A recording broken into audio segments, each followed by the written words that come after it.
Muito bem, pessoal, começando mais um episódio do O Negócio é o Seguinte, podcast do Sebrae Mato Grosso. Estamos aqui no primeiro dia de Feira do Empreendedor 2025, mais de 100 expositores, 3 dias de oficinas, de palestras, de workshops. Tá bem bonita a feira esse ano mesmo. Você que está nos ouvindo na sexta, dá tempo de se inscrever, a entrada é gratuita. Vem curtir aqui a feira, ver as novidades, aprender. Vai ter uma série de ativações de palestrantes nacionais durante todos esses 3 dias. Tá imperdível realmente esse ano a feira. E eu tô aqui com um dos palestrantes, cara que chegou há pouco em Cuiabá, veio de Florianópolis para contribuir com a área dele. Eu tô com Wesley de la Nogare. Exatamente, muito obrigado pelo todo convite. Podcast que eu assisti teu, alguém dá uma travadinha. Exatamente. Vai acontecer comigo também. É normal. Cara, apresentar o Wesley, ele é psicólogo, ele é mestre e doutor em neurociência pela Universidade Federal de Santa Catarina. É criador da comunidade Reservatório de Dopamina, que conta com mais de 200 mil assinantes. E, acima de tudo, ele é uma referência hoje em abordar saúde mental, comportamento humano e neurociência com profundidade, com clareza, com empatia. Vocês que já devem ter assistido alguma coisa do Wesley nos podcasts que ele participa, sei de uma maneira muito doce a maneira como ele fala desse assunto. Legal. E que bom que você está aqui com a gente, cara. Obrigado, seja bem-vindo. Tô aqui, tô disponível. O que vocês precisarem saber aí, vão me perguntando que na medida do possível eu ajudo. Cara, a tua palestra tá com o tema Cérebro Empreendedor, como tomar decisões melhores, Sim. né? E, poxa, quem empreende, o pequeno, médio, grande empreendedor, durante o dia ele toma uma série de decisões e às vezes naquela ânsia de resolver o problema ele acaba tomando a decisão errada, Sim. né, cara? Tem alguma dica que tu dá assim pro cara, além de respirar fundo antes de tomar alguma decisão? Bom, primeiro compreender que embora a gente separe na contabilidade a nossa PF da nossa PJ, quando a gente vai tomar decisão, o cérebro é o mesmo, né? Uhum. Então, em termos de tomada de decisão, o cérebro da PJ é o cérebro que está dentro da PF e por isso a PF tem que estar bem cuidada. Se a PF não estiver bem cuidada, a pessoa física, a pessoa jurídica provavelmente vai sentir os respingos disso, salvo se você tem uma governança de empresa que blinda você, né, contra uma decisão muito equivocada sua. Mas geralmente essas governanças que tem reunião de conselho, aprovação de diretoria, gerente, coordenador, analista, estagiário, são de empresas muito mais inchadas e muito mais grandes, né? Para o médio empresário, para o microempresário, que geralmente ele é o estratégico, ele é o tático, ele é o operacional, ele que faz toda a cadeia, ou mais com algumas poucas pessoas ali, e as decisões acabam sendo centralizadas na figura do líder. Acho que é fundamental compreender que o cérebro da pessoa física é o que vai tomar decisão para a pessoa jurídica. E esse cérebro, ele fica dentro de um corpo. É comum a gente, de forma equivocada, falar se o teu corpo tem que estar bem para o seu cérebro estar bem, mas o cérebro está dentro do corpo, o cérebro faz parte do corpo, não existe uma separação, né? A cabeça faz parte do corpo, a caixa craniana também e o que está ali dentro.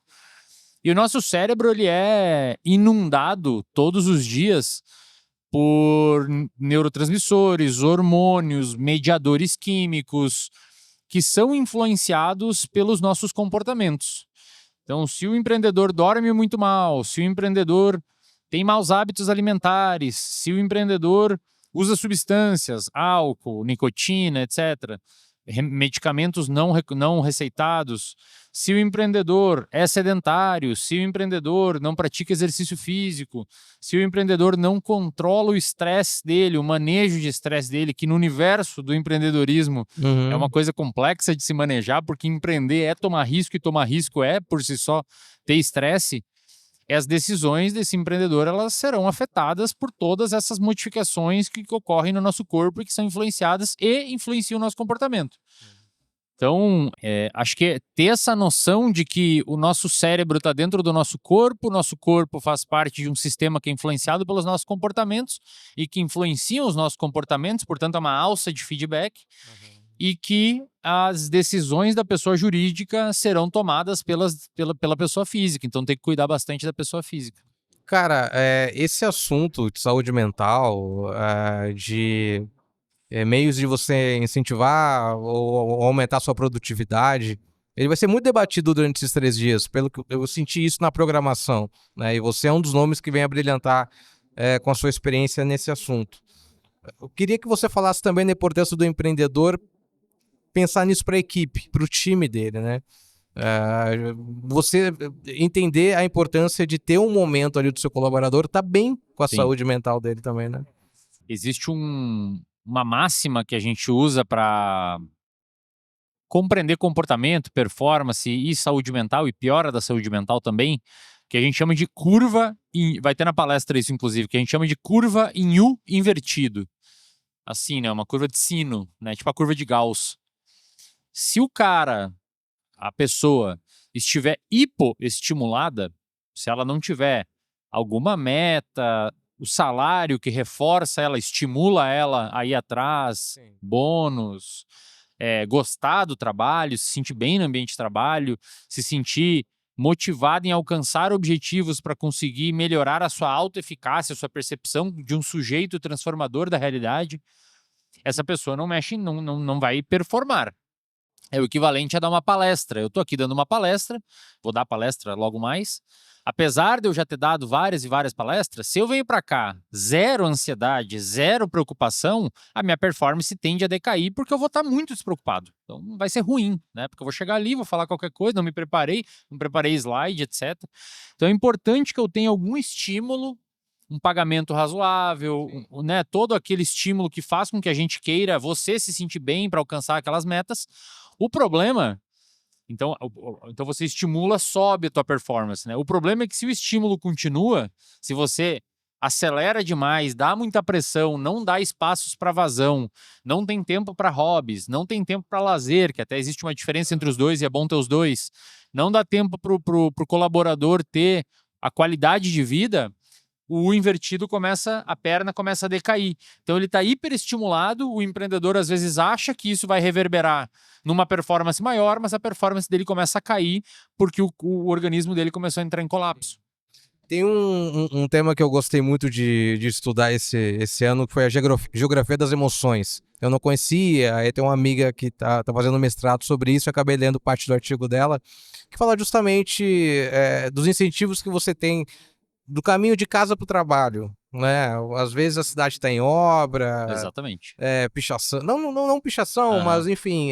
Poluição, visual, incentivos sonora. visuais que não são agradáveis. E você chega no trabalho destruído, né? A mesma coisa na volta, tu chega em casa cansado e tal. Quando você tem um ambiente mais favorável, questão até de clima, né? A gente sofre muito aqui em Cuiabá, né? A gente tem um problema sério nós andamos pouco pela cidade por causa do clima. Ele é muito, né? Cuiabá é uma cidade muito quente. Imagino que para quem empreende e para quem administra uma equipe, isso vale também para o ambiente de trabalho, né? A gente fala muito se o ambiente de trabalho é bom, mas o que é um ambiente de trabalho bom, né? Além das obrigações de você receber bem, você ter uma qualidade de onde você vai sentar para trabalhar, iluminação e tal. Pra você ter ideia, tem um estudo que saiu na revista Science, que é uma das melhores revistas do mundo. É uma das top 3, talvez seja a mais importante do planeta. Super difícil publicar lá.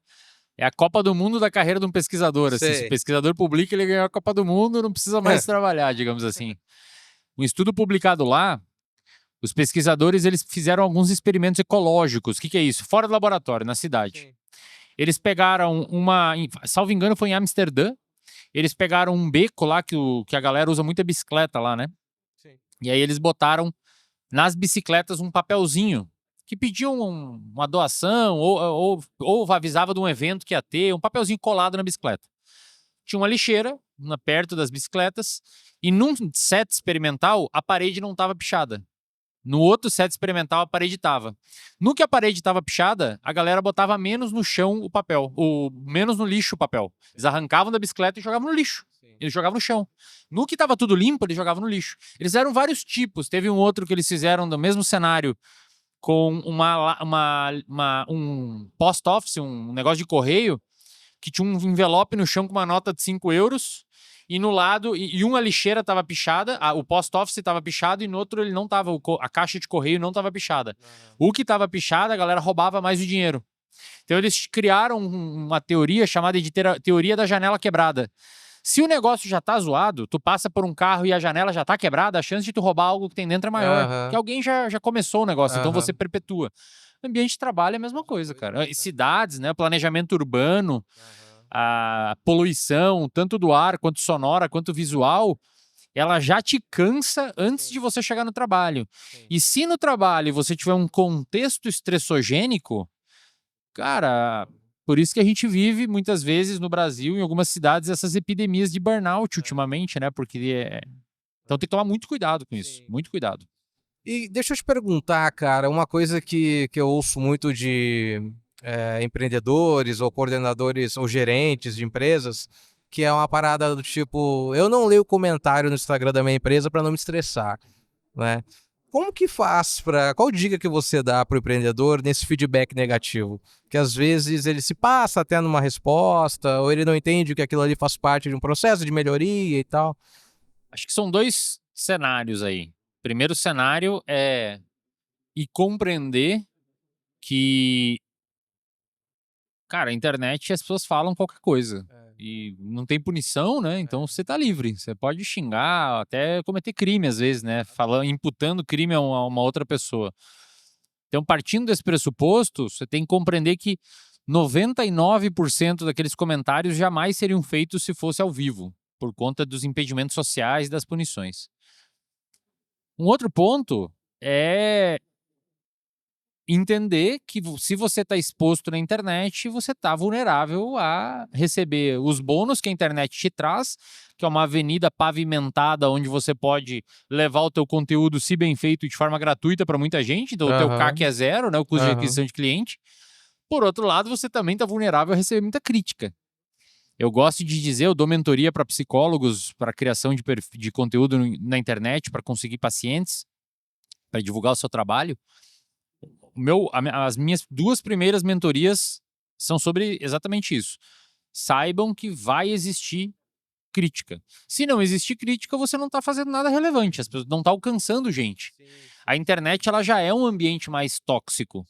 Então, na medida que você está na chuva, vai molhar. Não tem como se escapar disso. Aí é com o tempo ir criando um pouco de resiliência e compreender que no mundo real muda muito pouco. Não, e entender a internet é fundamental, né? Entender esse ambiente. Algo que eu passei com um site que eu trabalhava, que eu trabalho ainda, mas acabou indo por outro caminho. Nós fizemos um grupo do podcast de ouvintes, um grupo fechado.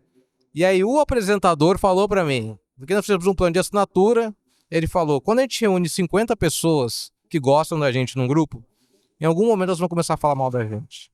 E vai sair um subgrupo só pra falar mal do grupo e da gente. E eu não acreditei. Eu falei, não, isso não vai. Cara, aconteceu exatamente. Eu acho que nem precisa 50, acho que umas 25 já, já acontece. já acontece. Já acontece Cara. falar mal A com você, internet né? Essa crueldade. É isso. E aí a gente tem um outro contexto em cima, que é um contexto. Desculpa se eu estiver me Não, tá perfeito. alongando aqui. Tá ótimo. É um contexto que há uma força cultural no Brasil na qual conteúdos que envolvam a vida dos outros, e principalmente falar da vida dos outros, são conteúdos interessantes para as pessoas. Se você for fazer uma análise rápida, não sistematizada, uma análise de boteco, mas ainda assim traz alguns dados interessantes, no Instagram, dos maiores perfis do Instagram, você vai ver que geralmente são perfis de pessoas que expõem muito a própria vida, a um nível intimista ao máximo, ou são perfis de fofoca.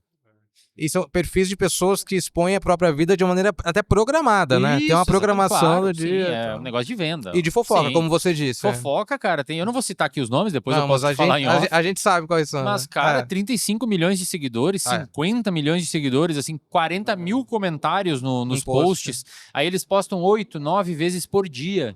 Por quê? Porque tem muito engajamento. O brasileiro gosta muito de cuidar da vida das outras pessoas e a internet é um veículo muito bom para isso, porque você é anônimo ali dentro, né?